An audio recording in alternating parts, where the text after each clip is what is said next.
This is Teachers Talk Radio, and you are listening live. Good evening, everyone, and welcome to our Wednesday Twilight Show. I'm your host, Michelle, and tonight I have two amazing guests, Hannah Brown and Sarah Wilkinson Crew, both successful educators. They will join me on a journey down memory lane as we explore the evolution of technology in education. Stay tuned. Is it a blessing or a curse? This is Teachers Talk Radio, and you are listening live. Tune in live at ttradio.org, or to join in the conversation, download the Podbean app and search Teachers Talk Radio. Follow the hashtag TTRadio. Tune in, talk it out with Teachers Talk Radio. And that's exactly. Hi, everyone, and welcome to Teachers Talk Radio. I'm your host, Michelle, and tonight I have two special guests. I've got Mrs. Hannah Brown and I've got Mrs. Sarah Wilkinson Crew, both successful educators. They will join me as I journey down memory lane to explore the evolution of technology in education. We'll be questioning, is it a blessing or a curse? So join in the discussion. It's my first time on Teachers Talk Radio. I'm not sure if you heard the intro. My apologies if you didn't, but do bear with me. So at the moment, I can see one of my guests and I'm waiting my other guest. But I will proceed anyway, and I will start by welcoming my lovely Sarah Wilkinson Crude, who is an associate assistant principal and English teacher. She has been a member of this noble profession for the last 10 years. And we await Hannah Brown, who will be joining us as well. I think Hannah is here. Yes, she is indeed. And they're both teachers from the Garden of England, and that is Kent. And they've taught in various contexts. And so tonight, we just want to have a look at the evolution of technology in education, where we're coming from, where we are at the moment.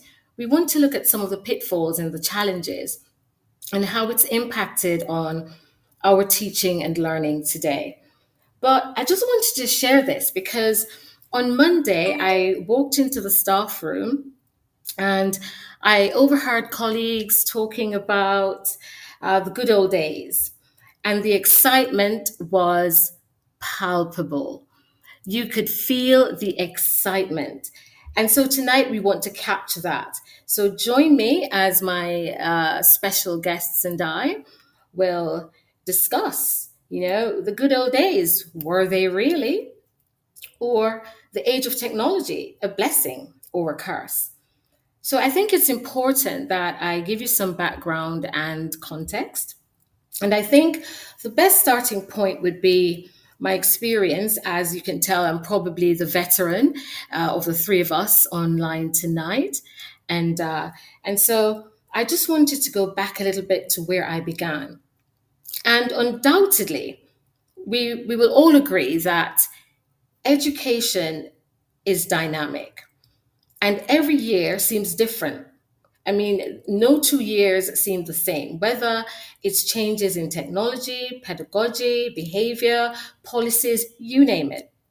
And so I thought, why not take a look at how far we have come, especially in terms of teaching resources and access to technology? So my career began in the early 90s, and to be exact, 1993. And that is 3 whole decades. This means that I have witnessed the transformation of the classroom and educational provision. I, I think it's safe to say I have seen it all. But what was it like? Firstly, my early careers started in Kingston, Jamaica, where I was young and enthusiastic, passionate about teaching, educating the next generation. To be honest, that hasn't changed. Still young and enthusiastic, and still very, very passionate about educating future generations. So, what resources did I have at my disposal? And before I even continue, thanks for those of you already texting in. It'd be great to get a thumbs up if I am loud and clear. That would be awesome. Thank you so much, Emily, for letting me know that.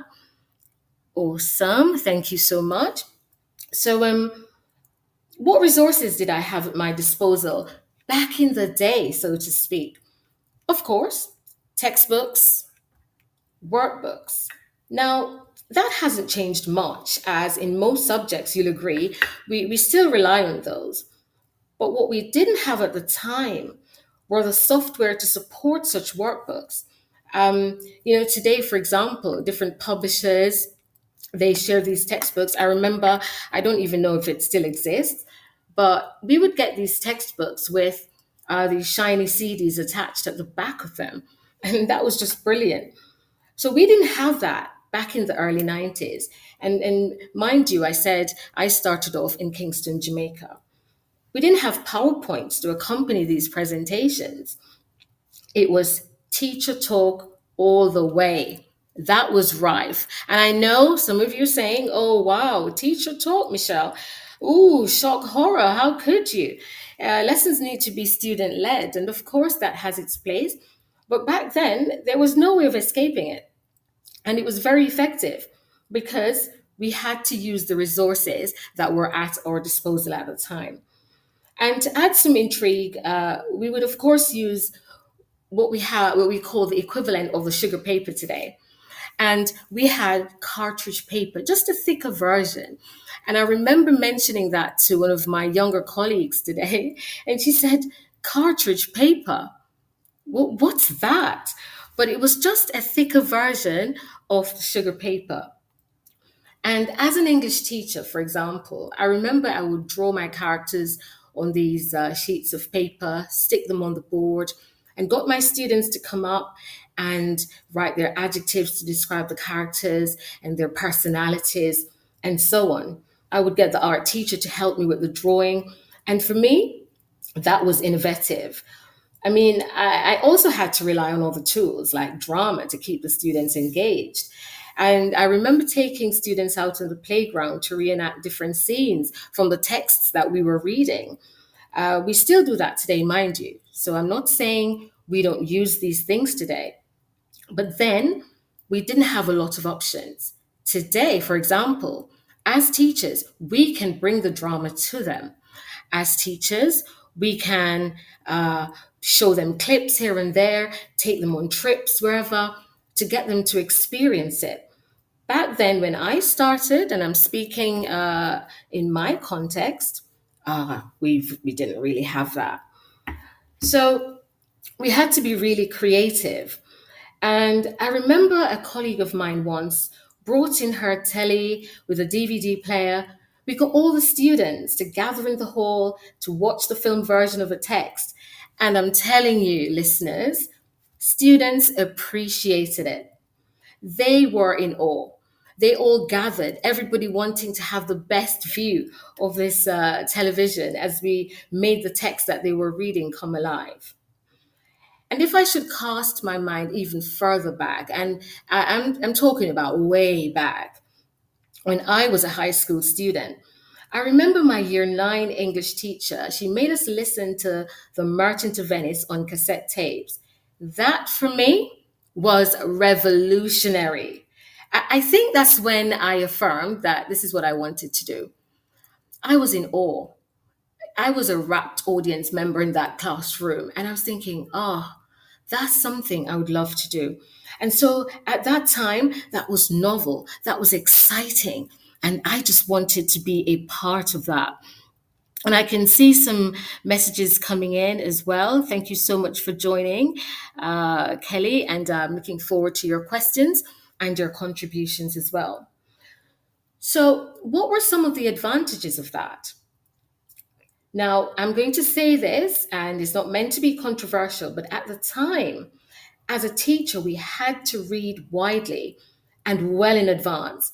Yes, we had hard copies of revision guides and notes, but we had to incorporate these in our lesson plans and transmit them to our students via note taking. And it means, therefore, that note taking had to be explicitly taught. Today, we try to get our students to take notes, but later on in the show, we'll talk about some of those challenges. We had to do our analysis of texts and work collaboratively to ensure students got the same message. I'm not saying we don't do that today, but what we have today is the aid of technology. We have search engines, we have social media. So that is just a synopsis of my very, very early years. Because as I said before, I've been doing this for 3 whole decades. So I've got lots of experiences to share, and I'm sure my guests will be able to share with us as well. But before we continue, and I'm going to hand over to one of my guests just to share her early years as well, we'll take a short break and hear from one of our sponsors. Do stay tuned. This show is brought to you in partnership with John Catt Educational, publishing professional development books and resources to support great teaching and learning in schools around the world. Have you checked out their latest releases? Use the code JCTTR2324 for 20% off your order. Don't miss out. Visit johncattbookshop.com to explore their full range of titles and advance your own professional development today. Happy reading. Oh, that is good to hear. So please check that out. And let's continue our discussion. So just before the break, and Sarah, I can see that you're there. Get ready to share with us. Make sure we're all set, and I'd love to hear what you've got to say as well. So just before the break, I shared a little about my early years in teaching. And oh, I'm sure, Sarah, you're probably still in school at the time. I have absolutely no doubt. Now, what do you recall about the teaching resources at the time? What do you remember, Sarah, about your teacher and resources? Welcome. Hello. Hi. Hello. Well, my early years of teaching, which was sort of 10 years ago now, that there was the tablets and all the phones weren't as prevalent as they are now. But when I was a student, as you were saying earlier about you, I was in school when you first started teaching. And back then, you would get excited if someone wheeled out a telly on wheels. So, Yes, and nowadays, yeah, it's completely different, isn't it? definitely. Definitely. And we'll explore that later on. But yes, yes, Sarah, thank you so much.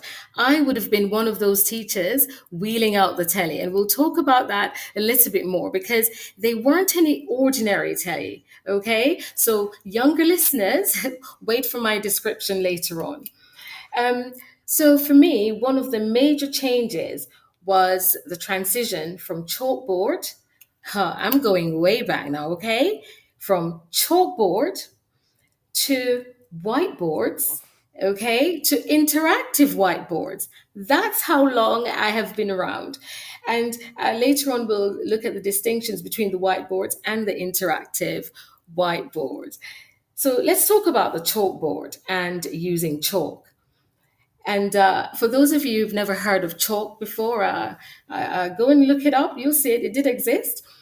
So initially, I used chalk to deliver my lessons, to write notes on the board. And I am not kidding you. There was dust everywhere. I said to some colleagues today, if you want to test if you've done a really good lesson, look at the amount of dust you're covered with by the end. Every different color. It's in your hair, it's in your clothes, it's on your skin. And sadly, it's on those students who happen to be sitting at the front of the room. It's on the furniture. It's everywhere.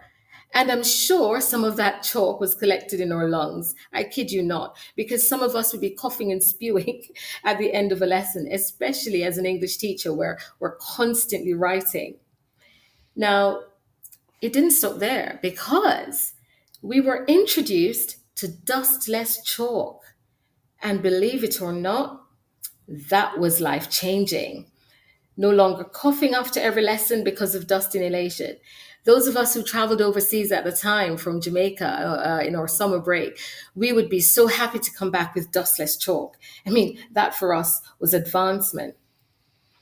Now, I remember we had to be so resourceful, and I was reminding my mom of this as well. To get students to write descriptive pieces, I kid you not, listeners, and Sarah, I would get my tape recorder, my cassette tapes, make my way to the local market, record the sounds, and then played it back to my students. And they loved it. They were like, "Oh, miss, when did you do that?" So that they could visualize it and use all the senses that they possibly could to write their descriptions. I'm sure you know today, it's right at the click of a button, everything we need. But that's how I started. So, all you younger listeners, you need to respect these veterans because everything that we did paved the way for everything else that we have today. I have no doubt about that. And it's So, quite interesting, Michelle. yes, I'm going yes, to please, jump please go in ahead. here because, Go for it. as a student of being taught on a chalkboard in England, we had these lovely rolling chalkboards that they were on. I don't know what they were on. They were on wheels or something, and you used to roll them. And we used to play pranks on our teachers. And you can imagine, 13-year-old Sarah was a little bit cheeky.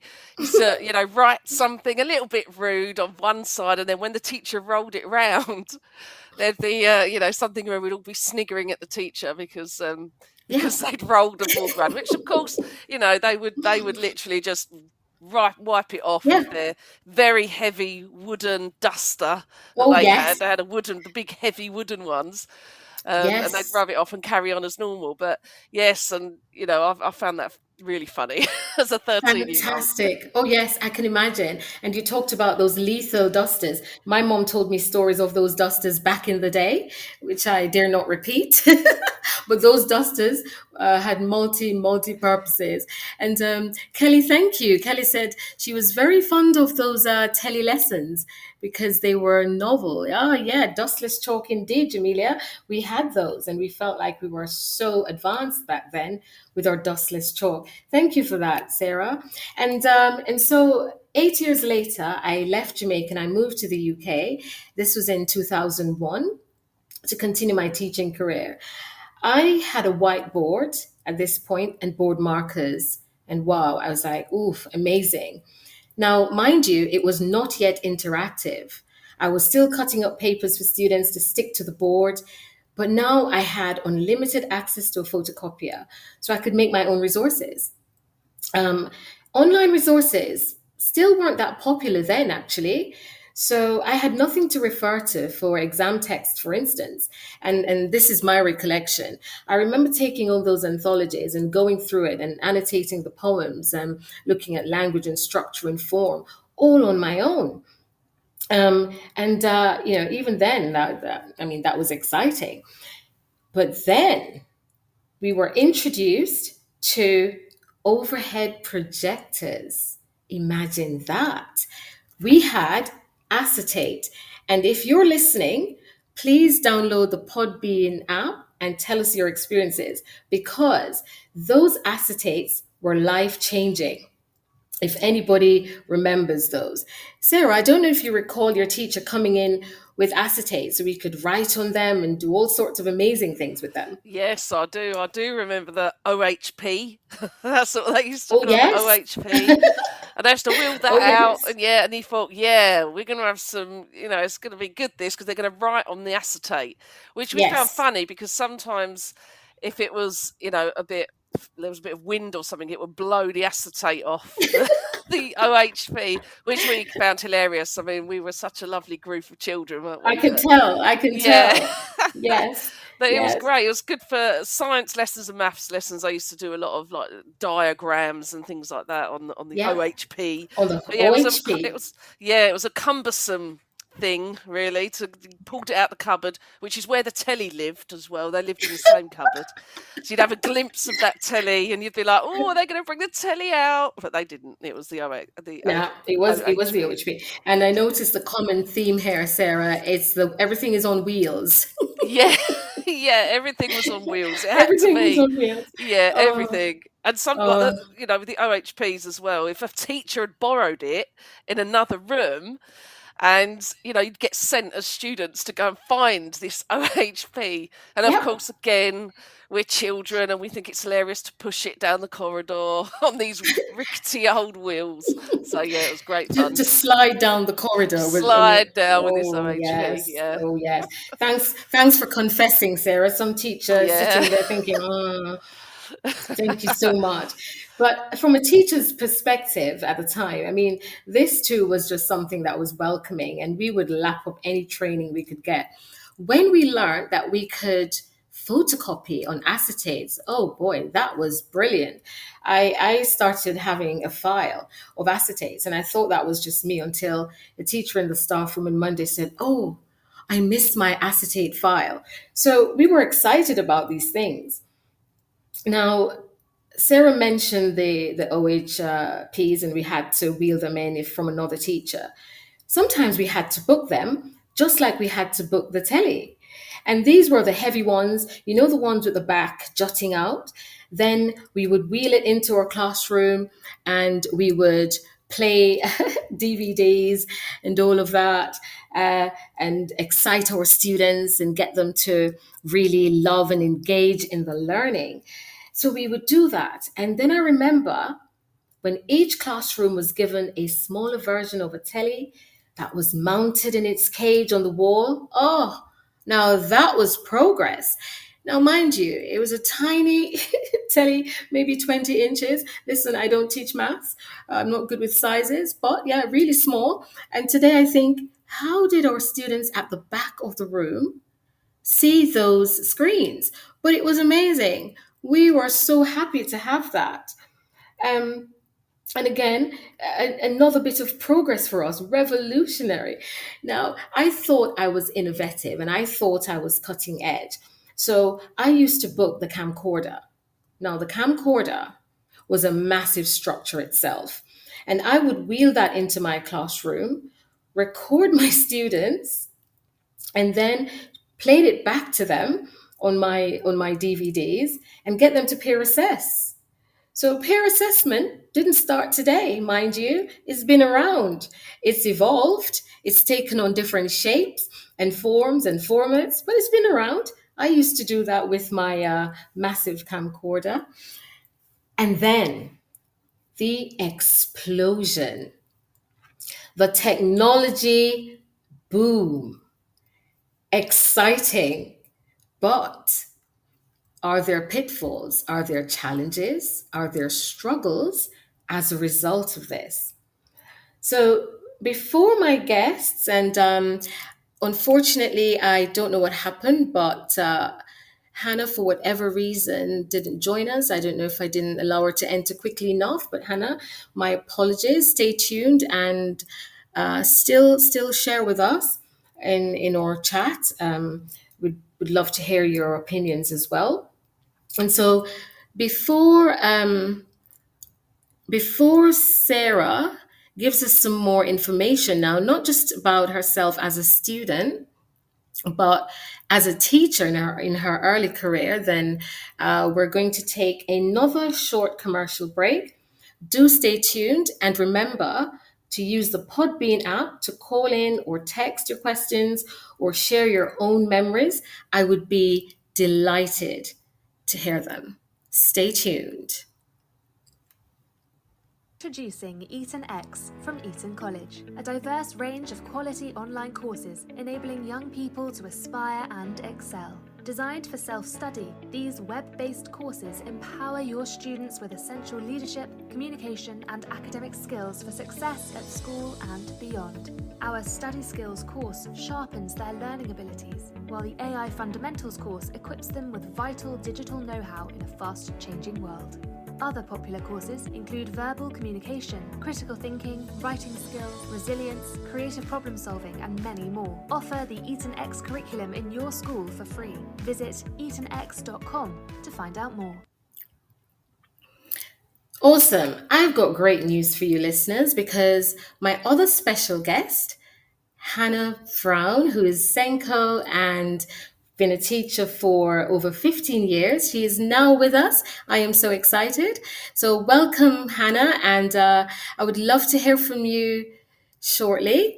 Just before the break, we were sharing our experiences in the early days, me from the perspective of a teacher, Sarah from the perspective of a student.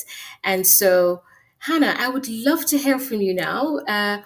What were some of your experiences as a student? Because as I said before, you were probably in primary school or beginning of secondary school when I walked into the classroom back in the day. So do unmute and let's hear your experience as a student.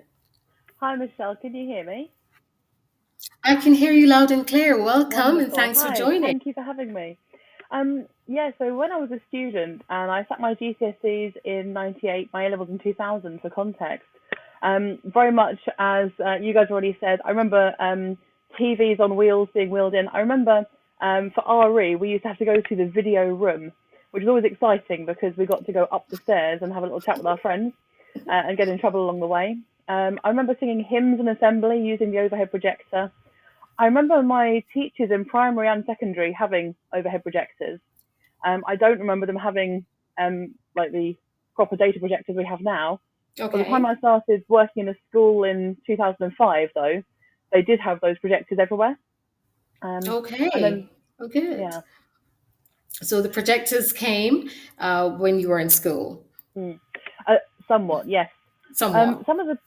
In my early teaching career, some of the things, thinking back, I remember that all the resources were on paper. We had internet access somewhat across the school, for staff anyway, but all the resources were on paper. So if you wanted to check the scheme of work, you had to get the key and go to the cupboard and dig through the paper, and someone had taken the last copy of something, and everything just took longer. Yeah. Yes. I can imagine. Yeah. Yeah, go ahead. Email as standard. So we didn't have email as standard in the classroom. I mean, we had access to it at home, but not at school. And I remember when I needed to get someone to, not at the school I work at now, I needed someone to come and support with some bad behaviour and remove a student. And no one would take a note to the office. And I couldn't just email them. And we didn't have phones in the classroom, so that was a challenge. Oh, yes. And the main thing that I think has changed for me was the mark book, because I had to keep everything on paper. Yes. And kind of marking all the work, and something that's really much easier now is we can do kind of reading tests online, and we can take homework online and set homework on Teams, and it all just seems to take a lot longer. And as a student and a teacher, student planners were a lot more important then. No one cares about the planners these days, really, but they were your life when you were at school, because you really did have to put all your homework and things in there. Oh, thank you so much. And Hannah, I just wanted you to elaborate a little bit on the teacher planner that we had to record everything in them. Could you tell us a little bit more about how you managed to use that effectively back then and to keep a track of all your records? Well, if I'm honest, I don't know how effectively I did ever use it actually, but I tried. So the first thing was I had to make sure that every class I had to physically write out the student register by hand, and it was always a little bit annoying if someone joined the class late or if they left, because you had to cross things out, and then across the top you had to write your assignments and mark, what have they got, and there wasn't room for, you can add comments and expand columns and things now, and that was quite tricky. And then having to keep track of everything in a physical diary, making sure you knew when things were happening. I used to try and keep copies of worksheets at the back of the planner. That didn't work well, so I have a separate folder for those on my desk. and used to have a huge physical folder for lesson plans because this is around the time I was doing my teacher training in my first year. So, I had to kind of put information from that there, all your information about SEN and that kind of thing, somewhere in your folder. And honestly, I lived in fear of leaving my folder or my teacher planner around somewhere as well, because I didn't want to lose all that information. It contained everything. Everything. Yes, thank you so much. Passwords too sometimes. Exactly, and all the important dates and everything.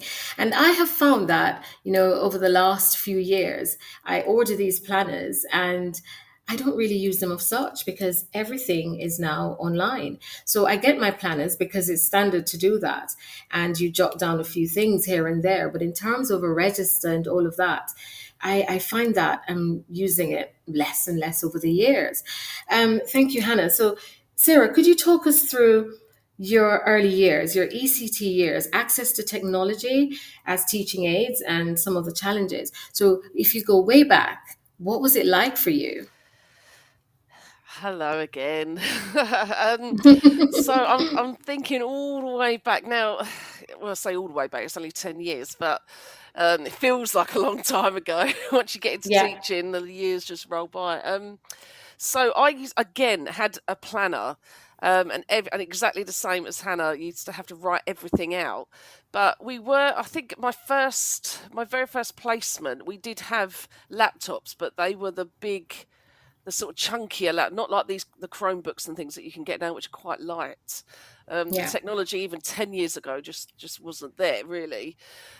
So we did have the laptops and things, but we didn't. I still used my planner to write everything in. So I still used it for my lessons and wrote my lessons down in those, and then all of my mark sheets and everything. Whereas now I have ordered one. I ordered a very lovely one from a very nice place, and I haven't touched it. I will not mention it, but I haven't touched it because I do everything online now, and it's so much easier. And I don't, like you said earlier, is it a blessing or a curse? Because it's made me a little bit lazy, I suppose. I just copy and paste names over and things now, rather than writing everything out by hand. But it had its place at the time. Thank you for that. And that's the question. Is it a blessing or a curse? Or are we becoming too dependent on technology? So those were the early years. And I just wanted to go back a little bit because I mentioned earlier from chalkboard to whiteboard to interactive whiteboard. And so when I was first introduced to the interactive whiteboard, I don't know if you recall, we had those whiteboards that you had to collaborate, and the students loved it. Everybody wanted to go and realign the board, because what would happen is if you didn't realign it, you'd be writing in the center of the board and the writing would be in the far left or the far right, or it would be delayed. And so the tallest students always wanted to go and click those little crosses to recalibrate. So that to calibrate the board. So that's how far we've come. One of my colleagues even reminded me that when she just started, they had the whiteboards that were like a blind, like a roller blind. And you could roll it down and write on it, roll it up, and do some other notes underneath it, then clean it and back and forth. So yeah, we've come a long way. I'm sure you will all agree. And thank you, everyone, for joining. So good to see you. Somebody gave a shout out to the OHP. Yeah, we loved them. I don't know, maybe one of these days we'll go back to the OHP and find some other use for it.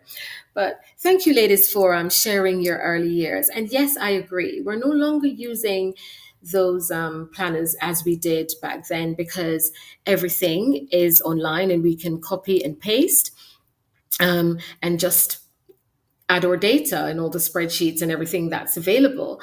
And then Charlie said our teachers would frequently write with real pen on the Oh, yes. Oh, yes. And ladies, you can tell me if you made that mistake. We would often write on the interactive whiteboards with real pens and then realize when it was too late. Oh, that is so true. I think I have done that a few times. And then you realize, oh my goodness, Oh yeah, it was the mark of shame, Charlie. I totally agree that, oh, that teacher is not paying attention. Oh, I remember those days. I don't know if Sarah or Hannah had that experience where you just picked up the wrong pen, especially if it was a permanent marker. You would really have to befriend the cleaners to give you the best, or to use the best chemical that they have to clean those boards. So those were some of the early days. Yes. Yeah, I totally agree, Michelle. Well, I've learnt now, and actually I did it today when I took out a pen from my cupboard and I did a little dot in the top right-hand corner and wiped it out with my finger just to check, because it never quite leaves you. When you do that the first time, you never ever do it again. Exactly, exactly. And you panic. You're like, ooh, but that's that. Back in the day with my chalk, I didn't have to worry about that. I just erase it, move on to the next idea. So yeah, so we've come a long way. And I just wanted to go back to computers. And if anybody's online, you can share your experience with that as well. Because Sarah, I think you mentioned having those chunky computers or laptops, but for me, we had the desktops. They didn't move. They stayed there, and you would go in, log in, plug in your device, and that is it. And to be honest, not so long ago, in some schools, we still had desktops. Would you agree?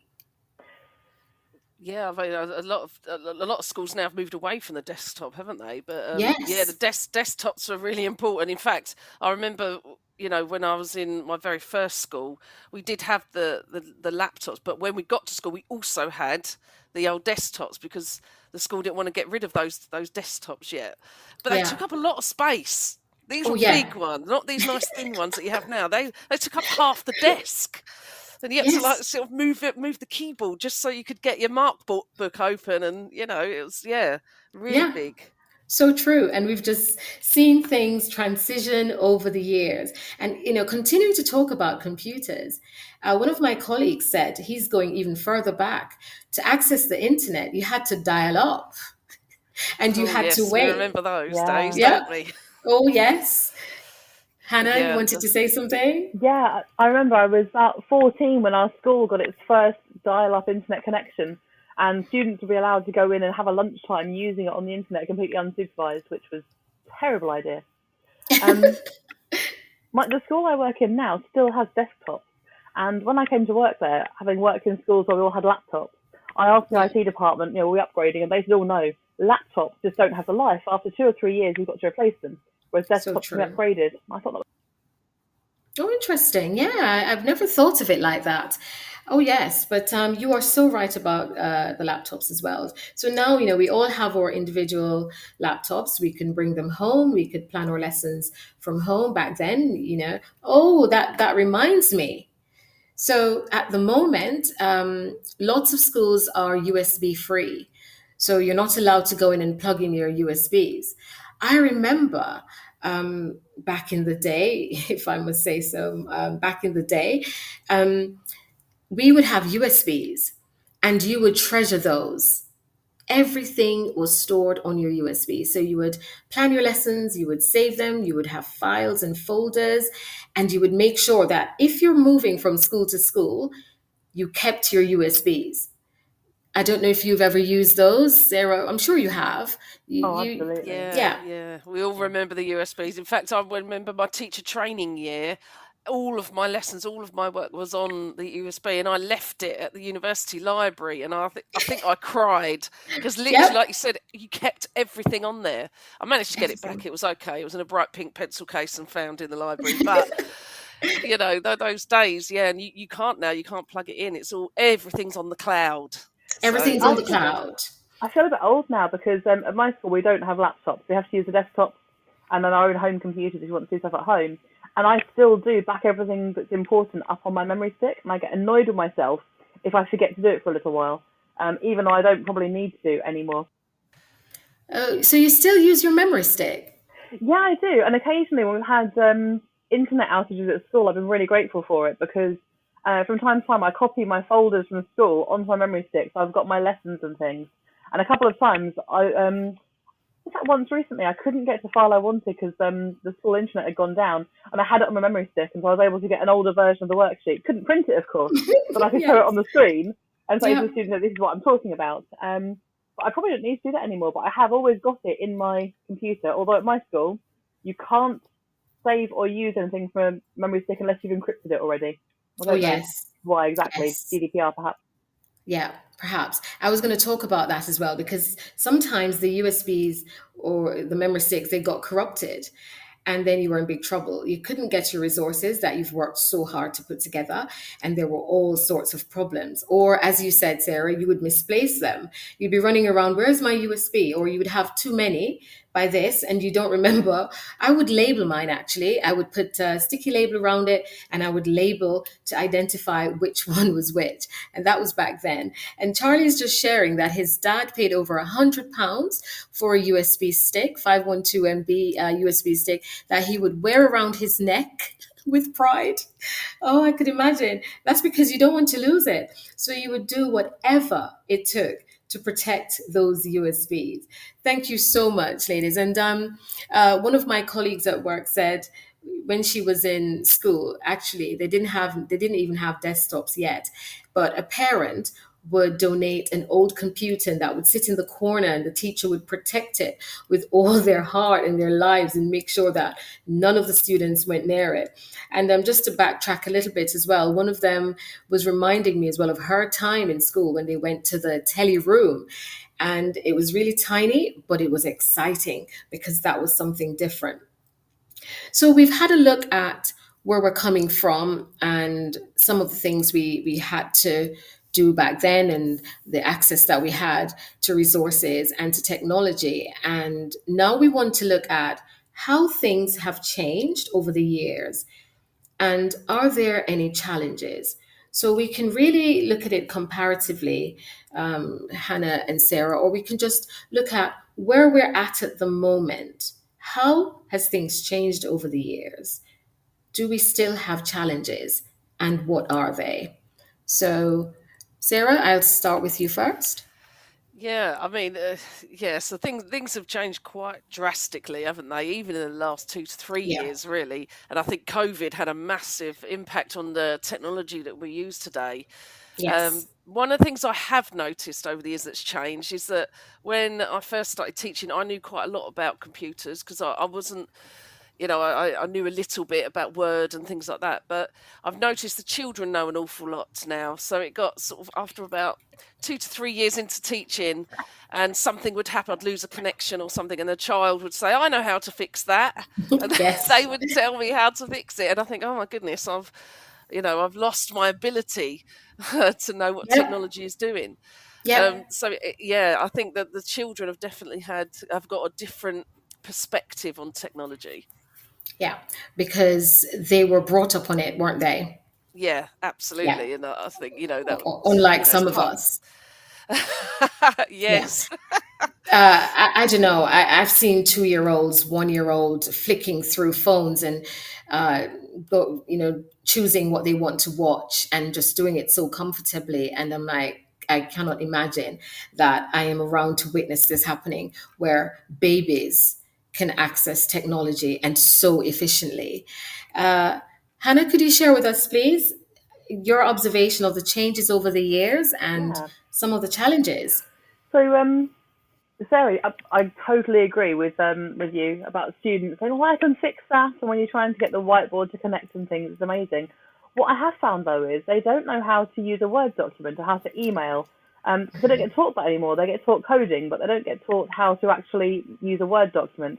When I went to my second school from about 2010 to about 2014, it was a new school, and the idea was that everyone had laptops, and so the students had laptops in the classroom.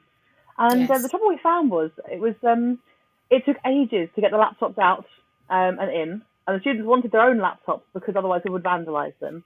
And then you'd just get to a critical point in the lesson, and the power would start to go, or the internet would crash. And the trouble with having a laptop all day, and some schools I know use tablets, is how do you charge them and keep them charged? We have a few Yes. students at school who use laptops, and that's still an issue. But then, of course, there's also making sure that they're using them for what they're supposed to, and they're not quickly looking on the internet and that kind of thing. Yeah. And if you don't give them internet, then they can't save their files, so you've got to give them access to the internet. So those things are a bit more of a challenge, I would say. Yeah, And I totally agree. Go yeah, on. and setting homework. I mean, I much prefer setting homework. We use Teams at school. Other providers are available.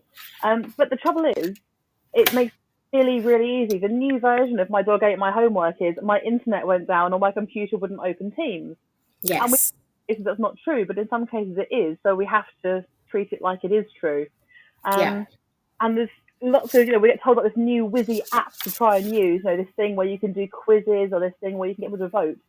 And how much lesson time is being lost getting the kids to, do those things. And actually, you could just say to them, put your hands up if. Yeah. I think we're halfway there, but there's We're definitely some halfway challenges. there. That's a good point.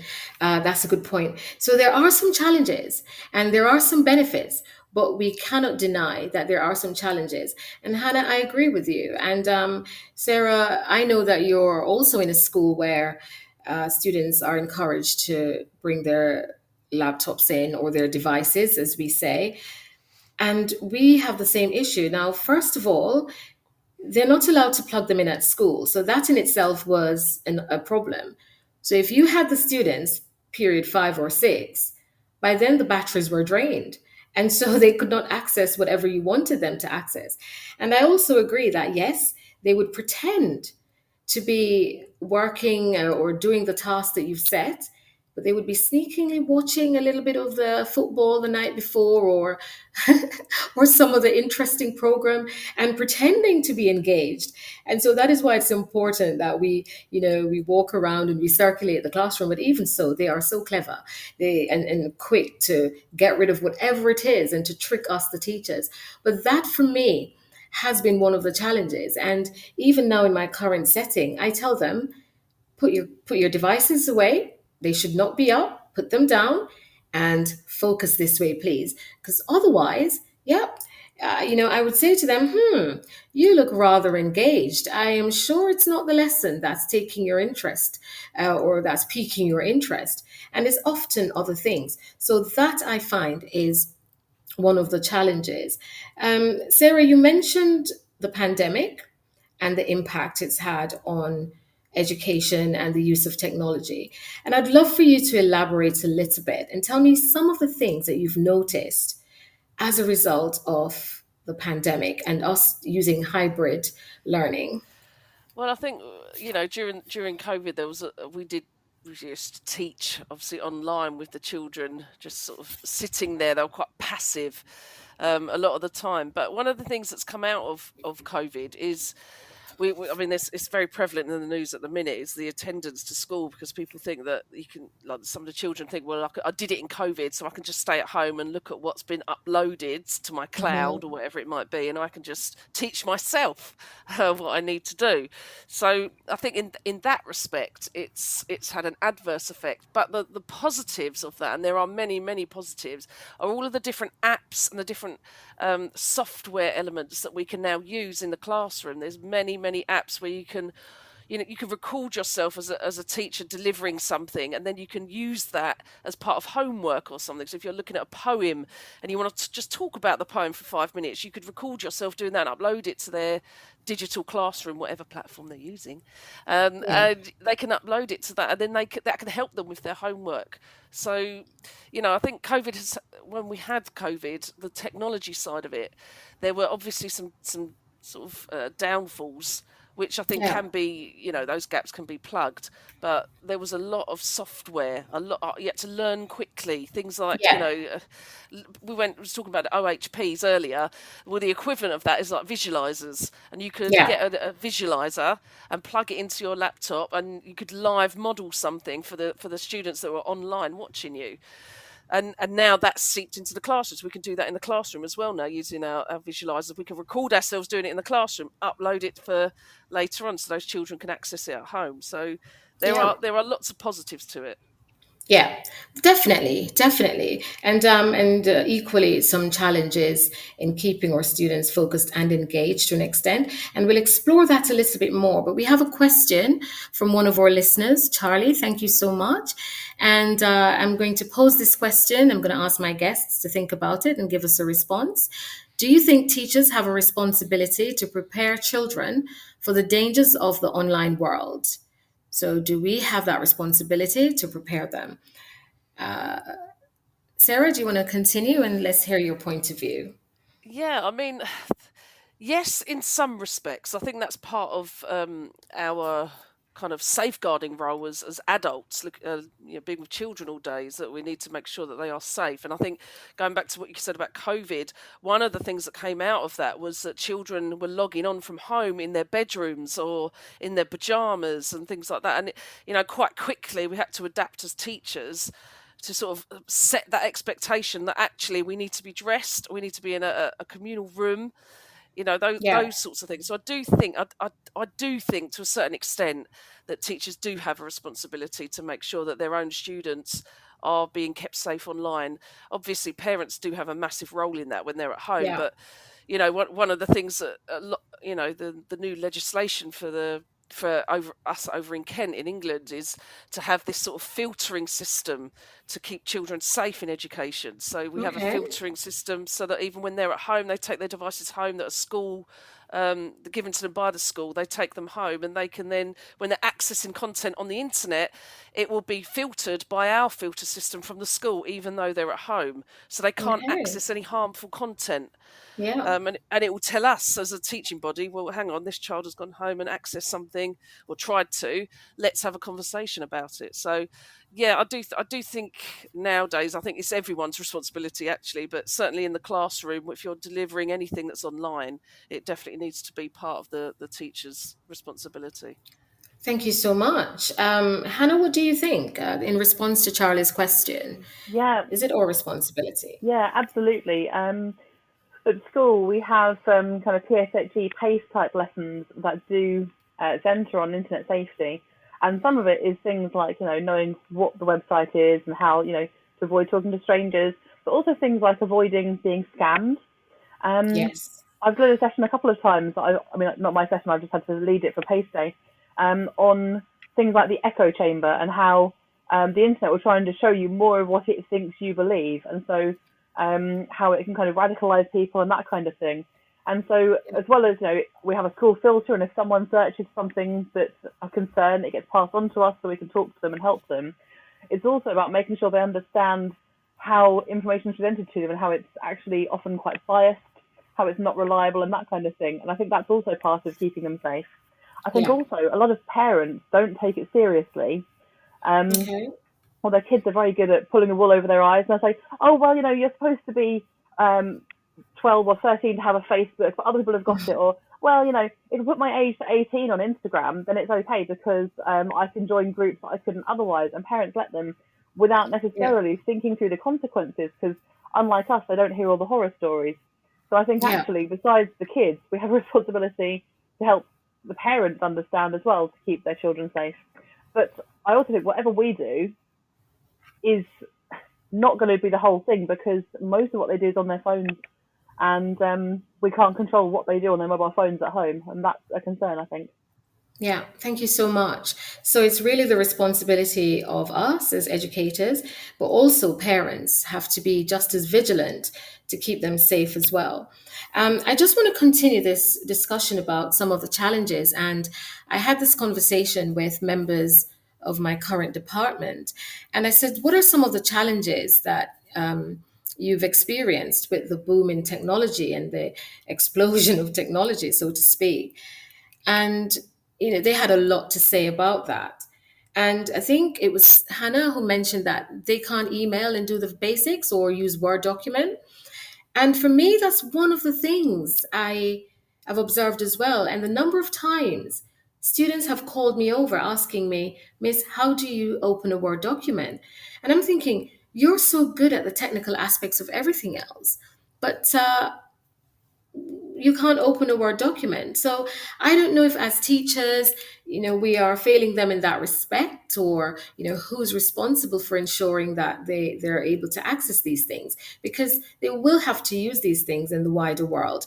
And some of my other colleagues talked about handwriting and how that is deteriorating as a result of access to technology, and they could type their coursework and they don't necessarily have to write it. And some students and in some schools, they just use their devices for writing and typing and so on. And teachers are finding that the handwriting is lapsing a little bit. So I'm going to turn over to my guests and just ask, what do you think? Oh, you're welcome, Charlie. He said fascinating answers. Thank you so much. What do you think? Do you think it's technology that's impacting on handwriting, or is it that we have stopped teaching that? Because I remember being taught explicitly how to write cursively. Now, unfortunately, for those of you who've been privy to my handwriting, it clearly didn't work. But and it wasn't technology that affected that. Well, to be honest, in later years, definitely. So, ladies, I'd love to hear what you think. Uh, Hannah, we'll start with you. So, I've had a slightly new perspective on this lately because I've started working as SENCO, which means that I'm quite involved with students who have exam access arrangements like a laptop. From what I can gather, students are taught handwriting quite explicitly at primary school still. In secondary Okay. schools, we generally don't. But I wonder if there is an element for some of those students of thinking, well, if I don't master it, I can use a laptop.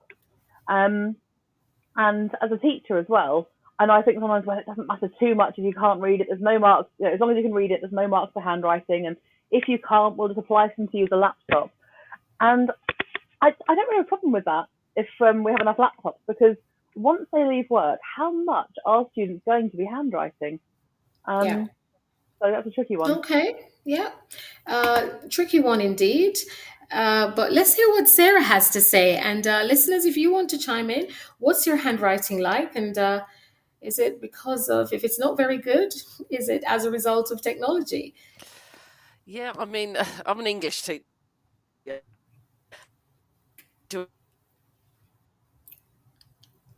We're losing you a little bit there, Sarah. Is it I I'm don't. moving around? Can you Okay. hear me now? Okay. So, Sarah, what? Yes, we can hear you now. Yes, thank you. Okay, so while Sarah is sorting that, and here we are talking about technology, and these are some of the issues with that. So we're talking about handwriting. Sarah, you want to try again? Sorry, I did briefly lose connection on the Okay, internet not there. yet. Sorry So about Sarah that. will sort that out. That's the irony. One of the pitfalls of technology, it will let you down when you need it most. It's always good to have a Exactly. backup. Exactly. But sometimes, unfortunately, we can't. But we'll continue anyway. Hannah and I will continue that discussion. And we're talking about handwriting. Another issue that was raised about the easy access to technology is that students no longer seem to have problem solving capabilities, and the inquisitiveness is no longer there. To what extent do you agree with that, Hannah? That everything is there for them. You need an answer, you just have to speak to something and it gives you the answer. How do you think that's affecting our students? I think in some ways that's true. I mean, people perhaps are a bit less prone to being able to do mental arithmetic quickly. Although lots of schools, including mine, do really place emphasis on still learning, so you've got those facts at your disposal. But I think the curiosity is still there. It's just that Yeah. it's for different things. So students have to, if they want to find something out, they've still got to be able to frame the question properly, search it and find good sources. I think they're still very curious about what technology can manage to do. I think Yeah. it's just the case that rather than asking a person as they once might have, their first port of call will be technology, Yeah. try and find things out. But then it'll often take them deeper, or they'll come back to their teachers. One of the things that students did say after lockdown was that actually once we started doing live lessons rather than just posting work, they much preferred it because Okay. they didn't have someone there to explain things to them and help them. I think Yeah. that curiosity is still there. It's just different from when we were kids. Yeah. And yeah, so that's one of the advantages as well, because they could just quickly get a video up and they could have their questions answered, or they could have a tutorial online. And so, in that case, in that sense, it is definitely an advantage. I think Sarah is back with us. Do you want to tell us about the impact on handwriting? Yes, don't you just love technology? Yeah, I think it's interesting handwriting as an English teacher, because obviously I really like to see lovely, beautiful cursive handwriting, and I have to say that we have a lot of children from other countries that have grown up in other countries and had a different type of cursive taught to them. They have beautiful handwriting, Mhm. and some of the kids that have lived all their lives here, their writing isn't as good. And I think what Hannah was saying about not having that emphasis on, oh, it doesn't matter because I can use a laptop, because they're given a device or they have a device, so they think to themselves, well, how much am I really going to write after school? And I Yeah. think I think it's still important. I do think it's still important, handwriting, because it's not just writing that we're talking about here. It's the motor skills that's needed to Yes. hold a pen or a pencil. It's, Hannah's a Senko and she'll have much more experience with this, but Yeah. one of the things that we ask children when we're looking at special educational needs is, how do they hold their knife and fork? How do they hold a pen? How does Yeah. their handwriting? Because it's a really good indicator of their fine motor skills. So I do think writing is still important. I do think that learning to write quickly and neatly is helpful, especially if, you go in a job where you have to take notes. Yeah. Things like that is super important. So yeah, I still hold handwriting quite high up there on my list of pleasing things as being an English teacher. Thank you so much. And Can I ask a quick somebody question? else shares your passion. Go on, Hannah. Yes. Slight aside, but when you guys were at school, did you have to use fountain pens? I remember we had a teacher, and it was a hill she would die on. Mrs. Powell, she was an amazing teacher, but you had to write in a fountain pen in her class. And now I'm just grateful if the kids have a black biro in their hand when they come. Yes. Yeah, you're absolutely right, Hannah. In fact, we used to have we'd compare pens. So if you had a branded pen that was very well known at the time, and it had a very nice nib, and it had a very nice cartridge that went in it, and the ink used to last for ages. It didn't smudge. Then you had, you were top class. But if you had the cheap fountain pen that used to easily bend and break on the page, yeah, and biros weren't allowed when I was at school. You wasn't Oh, allowed. interesting. You wasn't even allowed to write in black ink. It was blue ink, and it was a fountain Yeah. pen, and it wasn't Wow. a biro. Quite frankly, today, if our students have a pen, count yourself blessed. You're absolutely Much right. less trying to be specific. Yeah. Always got 2 or 3 in my Count pocket just yourself in case. blessed. Yeah. So those are some of the challenges. Now, there is somebody online, Kelly. Hi. Kelly shares your passion about handwriting, and she says, it saddens me that we're moving away from the focus on handwriting as a society. And she said she writes cursively and was taught that way as well from her very early days in primary school. And she finds it much faster form of writing, which aided her in note taking and, importantly, here, stamina in university. And I agree with that, because when I was at university, I had to take notes, and then you had to take the notes so it's legible, so you can see it afterwards. So we had to pay attention to that. And she has a question here. Will all lecture notes be typed in the future? In which case, should we have a touch typing curriculum in primary? Very good question. What do you think? Should we introduce that to the curriculum if that's the way we're going? Yeah, I mean, I that's a very good point. Actually, in fact, I remember when I was when talking about technology, when I did office technology as a GCSE, and in office technology, we learnt how to type. And we used to have a program, a touch typing program, to try and teach us how to touch type on the typewriter. It was an electronic typewriter, so it was, half old, half new. But yeah, we used to get taught that at secondary school. But I'm not sure how much they teach children now, the touch type. Okay, I'm not Yeah. sure. I don't know if it happens anymore. Hannah? So I absolutely think it should be taught in primary school. Perhaps right when we start teaching children to use the computer. But then recently, I said this to a student, and the student stared at me and said, "But Miss, my tablet doesn't have a keyboard." I was like, "Oh yeah, are we still going to have keyboards?" Already, quite a lot of people who are taking notes in lectures, they're kind of taking pictures of stuff, they're tapping away on Yes. their touch screens, they're doing little Yes. voice notes to themselves. So are we at the point where teaching touch typing, that's a tongue twister, where teaching touch typing is soon going to be getting towards being obsolete, a bit like us being taught how to write so beautifully with our fountain pens. Yeah, I agree. Even now, my A-level students are asking, "Oh, Miss, can I just take a picture of that?" And even students lower down, and I mean, mobile phones are not allowed in schools, and they're like, "Miss, may I take a picture of that, please?" Just to avoid writing the notes in their books. And then are they remembering it? I know that there's science that shows that reading things from paper rather than from a screen actually helps it embed more in the brain. But Yeah. is that true of writing? If you write notes, you remember it more than taking photos?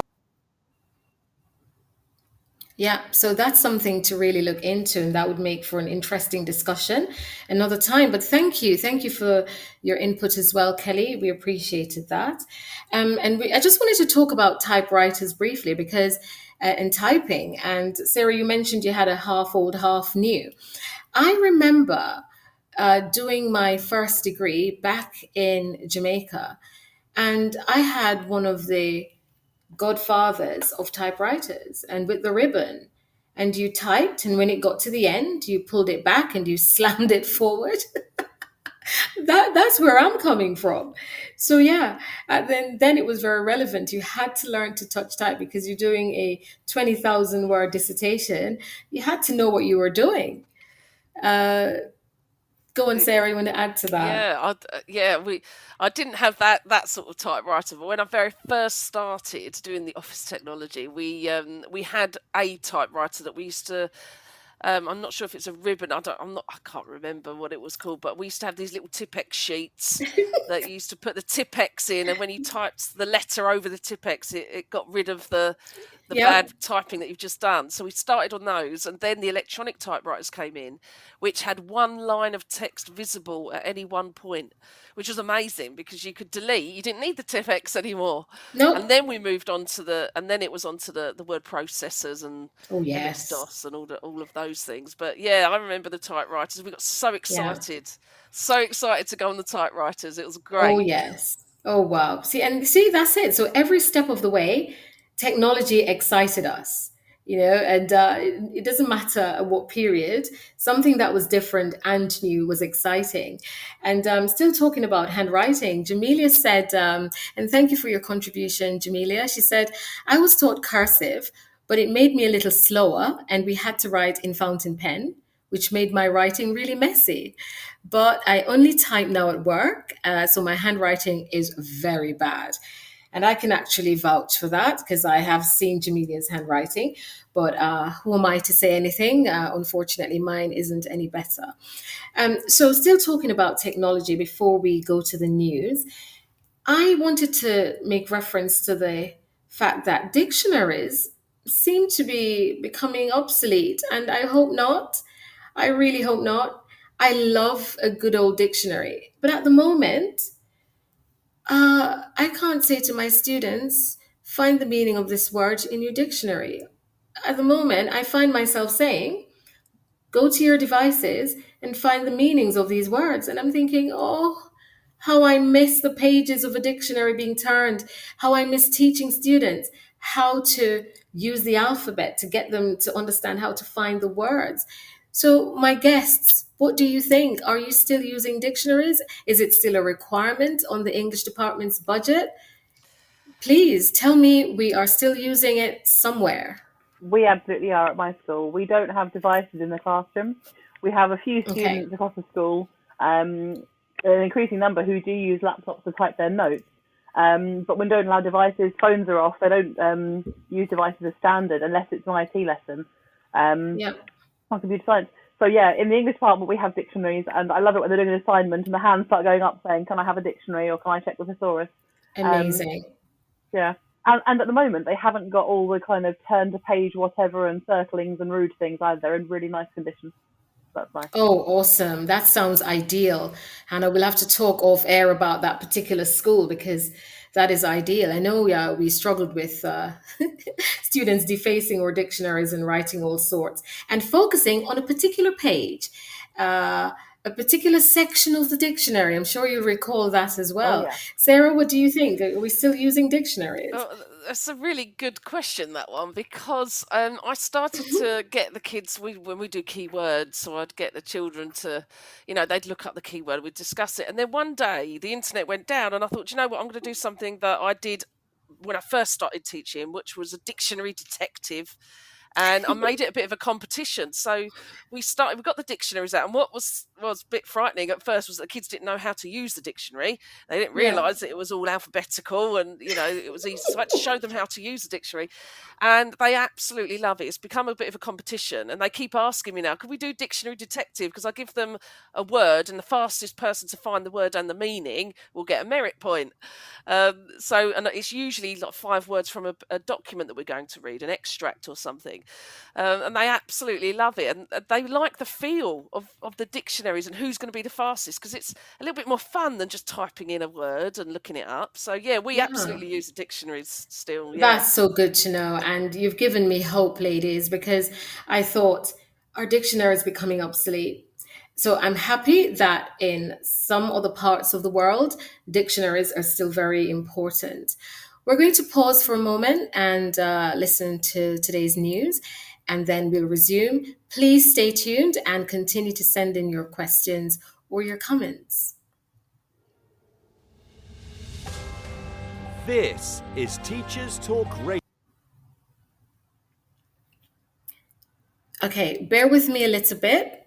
I just need to get to the news, and I will in a moment. I think, yeah, here we go.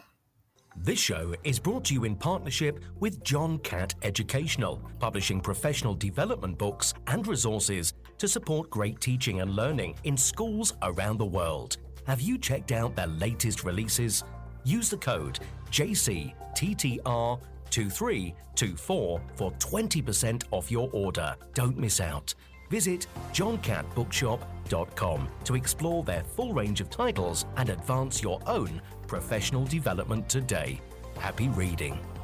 Introducing Eton X from Eton College, a diverse range of quality online courses enabling young people to aspire and excel. Designed for self-study, these web-based courses empower your students with essential leadership, communication, and academic skills for success at school and beyond. Our Study Skills course sharpens their learning abilities, while the AI Fundamentals course equips them with vital digital know-how in a fast-changing world.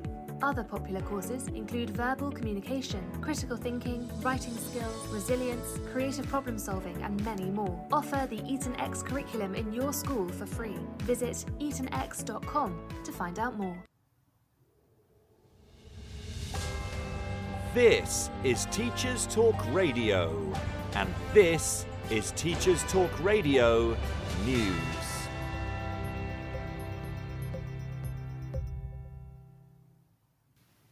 Ofsted finds itself in the news again as inspections paused for a 2-week period to allow inspectors to undertake mental health awareness training begin again on the 22nd of January.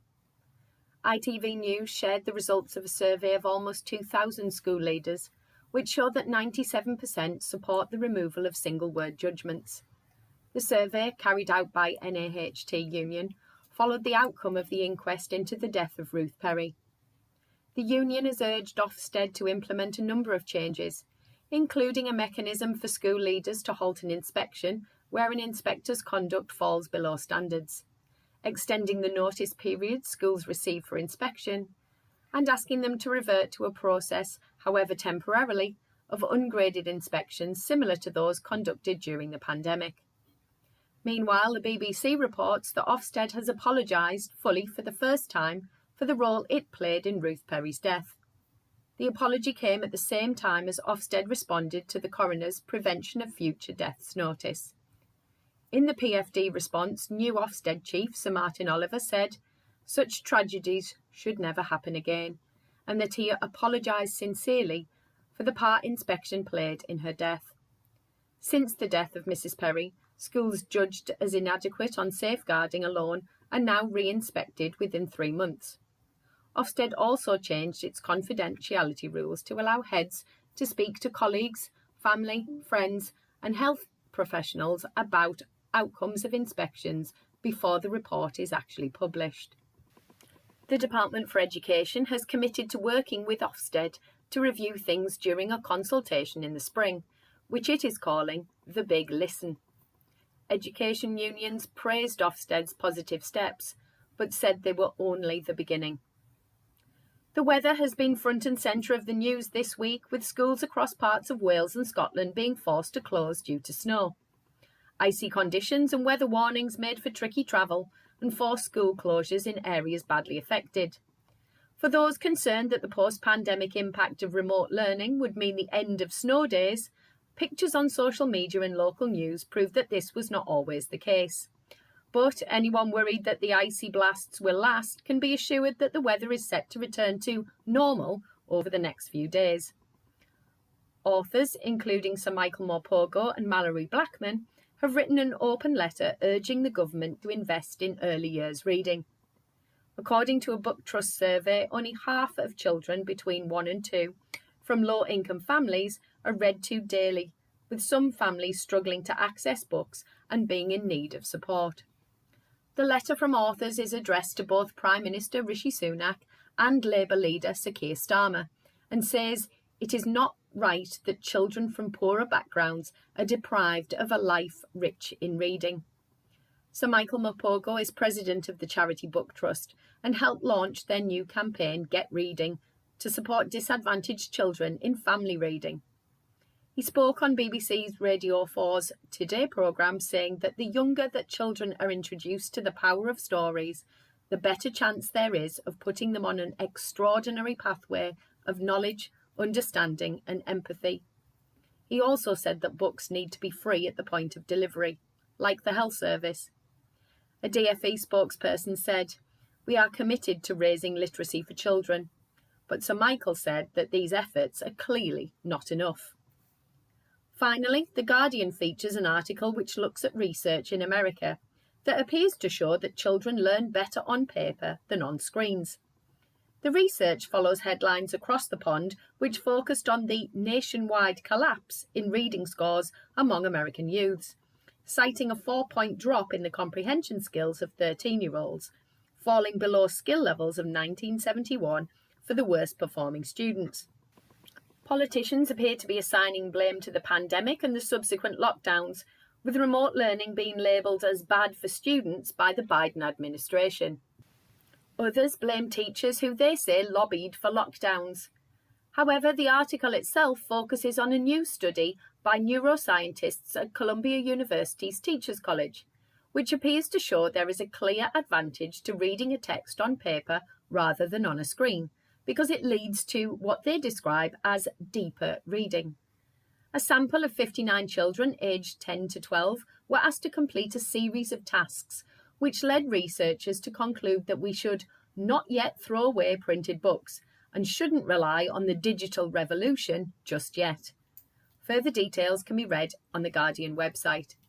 This has been your Teachers Talk Radio News with Jo Fox. How apt. So there you have it. Our sponsors got a good deal just then. So I hope you've been listening to that and perhaps check them out. How apt. Don't throw away the books just yet. Just hang on a little bit, everybody, and let's keep them in those cupboards because we might have to resort to them at some point. So just before the news, we had some lovely discussions, and I'd just like to continue as we enter the last few minutes of the show. And my lovely guests, thank you so much so far for really engaging with the topic tonight, and for those of you who've been online. So here's my question. We've agreed that technology has really exploded in that we can see evidence of it in every part of our teaching practice, and we're able to look comparatively of where we started and where we're at today. So how has technology enhanced your own teaching practice? I'll start with you, Hannah. How has it enhanced your teaching practice? It's made me a lot more confident. I mean, you were saying earlier about having to go away and really study the poems on your own and that kind of thing. And I love that if something comes up I'm going to be teaching about, I can just pop online and make sure I really have got that It makes it much easier to share resources with colleagues and students. During the pandemic, it did enable us to at least keep teaching a bit and trying to make progress. And I think it's so much part of our society that it's probably doing a lot more that we're not even thinking about. It just kind of makes everything a bit easier, but we also have to just think, are we getting it right and not using things for the sake of using them? Thank you so much. Yeah. So as we said earlier, there are some benefits. Sarah, share with us, please. How has it enhanced your teaching? Now, something you might not know, but Sarah, I know her as the technology, the technology queen back in the day, where she was responsible for bringing in innovative ideas. So tell us, how has that enhanced your teaching practice? Yeah, thank you for that. The technology person. Champion, yes. Yeah, I absolutely love technology in the classroom. I just think it's underused. I use it all the time for everything. So the school that I'm at the moment, we use technology for things like just testing the skills of the kids. We might have a little, a virtual post-it note board, that sort of thing, for quick sort of AFL. I use visualizers all the time, which is part of the technological boom, I suppose. I love it. I love a bit of modelling, and I don't mean in front of the camera. I mean, you could do that as well, Sarah. I could do that. I could do that. Yeah. So yeah, I'd love technology, and I think you just have to be careful because the children are very savvy. Yes. But I have learned how to be able to switch tabs on their Chromebooks, how I can look at their history briefly, quickly, to see what website they've just shut down quickly. So I'm a little bit savvy now, and I do a lot of sort of checking in on them. And like you said earlier, you can always check if they're typing something on a Chromebook or something like that. But yeah, technology, I use it all the time. It's woven within the very fabric of my teaching, and I love it. I think it's brilliant. I think it's brilliant. It's a fabulous resource. Yeah, thanks for that, Sarah. And before you go, actually, because you mentioned that you use it a lot, it's now formed a part of the tapestry of your own practice. And I do know that you've run CPD sessions as well for staff to encourage staff to keep up with the advancement of technology. So my question is, do you think teachers are capitalizing effectively on what technology has to offer?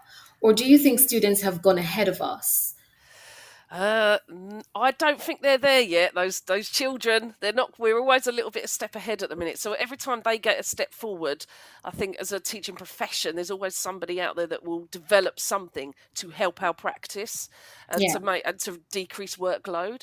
And an example of that is using AI, which there's lots of debates about AI in the classroom, but there are some really good sort of AI software that you can use that can really help, just for making quick quizzes, like forms and little quizzes multiple choice questions, so you don't have to sit there and type it all out. Little things like that can really help. And I think the kids think they're being savvy. They think they're one step ahead. For example, my son's in university, and he, part of his assessments that they were using, 11 out of 20 of them used an AI generator to generate their assessments. But we're all human, and we read it and we can tell straight away that it's AI. So I think they think they're being clever, but I think us as adults, not just teachers, as adults, we're a little bit further ahead than they are. They haven't caught us up yet. Thank you, Sarah. And thank you for pointing that out, because that's one of the things I wanted to briefly make reference to. Because recently, my students did a piece of coursework, and one particular student submitted his. And I read the very first sentence, and then I said, right, you didn't write this. And he went, oh yes, miss, my tutor helped me to write it. So I waited for the end of the lesson, took him aside and said, right, come here, let's have a chat. Who wrote this? And he went, yeah, AI, miss. Okay. So that's one of the things we're battling at the moment, because as teachers, we know our students.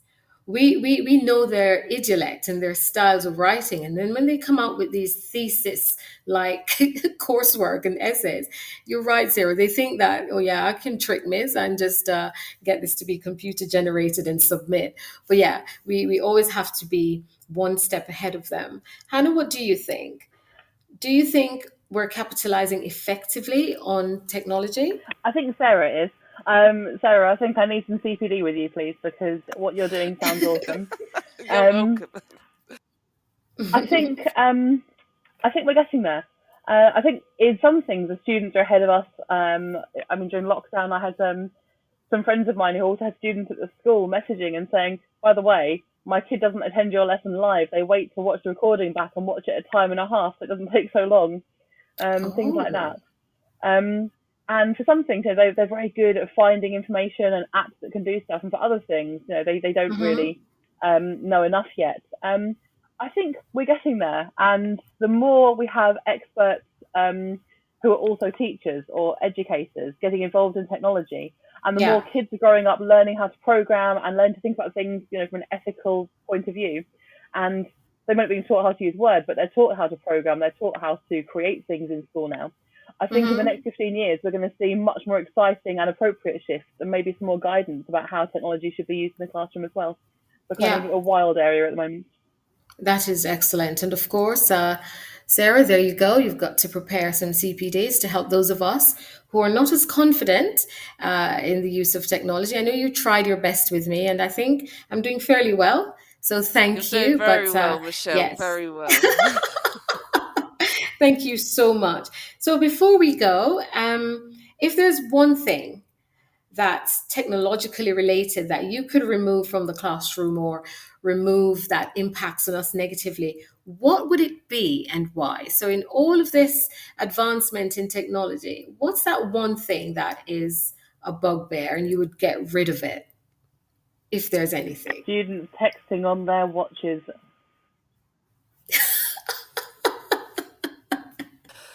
Yes, in some schools they're not even allowed those because of that problem. We banned the phones, but the watches are hard to spot, and especially with some sixth formers. Suddenly you'll become aware they're kind of tapping at their wrist a bit. Not checking your heart rate, are you? You're texting your girlfriend, who is, by the way, across the class. Oh my goodness, yeah. So there we go. I didn't even think of that. At the school I'm in at the moment, they're not allowed watches at all to avoid that problem.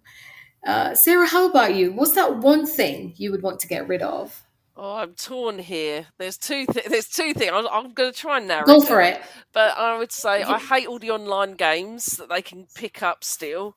So they're just these quick little games that we used to play on little tiny like Game Boy type things. Yeah. Those sorts of games. I wish I couldn't access them at school. I wish there was a filter system or something to get rid of those. But also the thing that's really my big bugbear is the children that create a Word document that they all share. And then they all write on the same document. It's the old. I used to pass notes in class. They don't do that anymore. They have a document that they all type on. So I know I'm pretty good at spotting it. I can spot the ones that are trying to type, and I can see little sniggers, little side eyes. But I want to get rid of that facility of being able to share one document. It's good for teachers to share with their students. Everyone can. Put the virtual post-it notes on. But yeah, I think I'd want to get rid of that. Get rid of that. Oh, so gone are the days, or those days are going, when as a teacher you could intercept those notes and just find out the latest gossip, huh? I love to do it.